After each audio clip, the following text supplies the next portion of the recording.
अब हम लोग देखेंगे डायमेंशन एनालिसिस, इसका लिमिटेशन क्या है, ये भी इंपॉर्टेंट है, ध्यान से देखिएगा। फर्स्ट इसका लिमिटेशन ये है कि if a dimension formula is a given we can not identify the physical quantity. जैसे ये डायमेंशन फॉर्मूला गिवन है तो आप बता सकते हैं कि वर्क का डायमेंशन फॉर्मूला होगा या फिर एनर्जी का होगा या फिर मतलब वर्क हो ही क्या, हीट का होगा या फिर टॉर्क है, नहीं ना बता सकते। क्यों? क्योंकि इस तीनों का डायमेंशन फॉर्मूला क्या होता है, सेम ही होता है। ठीक, तो ये इसका लिमिटेशन है। नेक्स्ट क्या है, by using dimension analysis we can not get the value of proportionality constant. इसका मतलब ये हुआ कि जैसे क्वेश्चन से समझिए, जैसे टी क्या है टाइम पीरियड, एल क्या है लेंथ है, जी क्या है एक्सेलरेशन ड्यू टू ग्रेविटी। मैं बोलूंगा कि इसका आप रिलेशन निकालिए, आप क्या कहिएगा, अच्छा रिलेशन निकालना है मतलब डिपेंड कर रहा है, मतलब डायरेक्टली प्रोपोर्शनल लगा दीजिएगा, एल पे पावर ए हो तो जी पे पावर बी लिख दीजिएगा, और फिर अब इसको हटाइएगा तो इक्वल्स टू और के कांस्टेंट आएगा।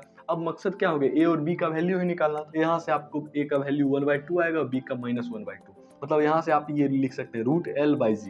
इतना समझ में आ गया। लेकिन के कांस्टेंट भी ना होगा, होगा कि नहीं, लेकिन ध्यान से देखिए ये आप डिराइव करके निकाले, लेकिन मैं आपको एक्चुअल आगे में पढ़ाऊंगा। टी बराबर होता है 2π√L/G।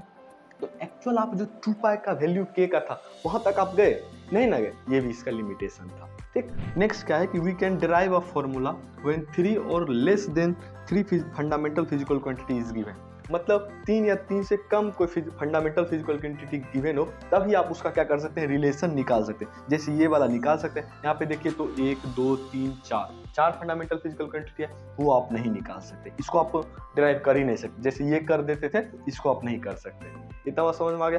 क्यों नहीं कर सकते हमको बताइएगा, ठीक, कमेंट करके। अब हम लोग नेक्स्ट पॉइंट देखते हैं, we can derive relation including multiplication and division with some power. मतलब हम लोग डिराइव कर सकते हैं अगर फिजिकल क्वांटिटी किस में हो, मल्टीप्लिकेशन में हो या फिर डिवीजन में। दिख रहा है यहाँ पे डिवीजन में और कहीं कहीं मल्टीप्लिकेशन में होता है। बट नेक्स्ट क्या है, but we can not derive relation involving addition and subtraction. अगर अच्छा आप ऐसा डिराइव कर किए हैं कभी, नहीं ना किए हैं, ये इसका क्या लिमिटेशन है कि माइनस वाला हो या प्लस वाला। इतना बात समझ में आया, यही पॉइंट वो बोला। नेक्स्ट पॉइंट ये है we can not derive formula involving trigonometric log exponential function. मतलब जैसे वर्क डन बराबर क्या होता है, एफ एस कॉस थीटा, आप डिराइव करने जाइएगा तो एफ एस ही निकाल पाइएगा। ये जो कॉस थीटा होता है, साइन थीटा होता है, इसको आप नहीं निकाल सकते। ठीक, ये भी लिमिटेशन है। नेक्स्ट क्या है, बहुत ही इंपॉर्टेंट है, इफ डिपेंडेंट और non fundamental physical quantity depends on each other then we can not derive formula using dimension analysis. मतलब ये हुआ कि अभी तक हम क्या बोले कि आप फॉर्मूला कब डिराइव कर सकते हैं, जब वो तीनों सेट मतलब तीनों जो फिजिकल क्वांटिटी हो क्या फंडामेंटल, अगर नॉन फंडामेंटल हुआ तो आप नहीं कर सकते। ये इसका लिमिटेशन है। जैसे FMA फोर्स मास एक्सेलरेशन ये डिपेंडेंट है ना, तो मतलब ये वाला आप रिलेशन नहीं फाइंड आउट कर सकते।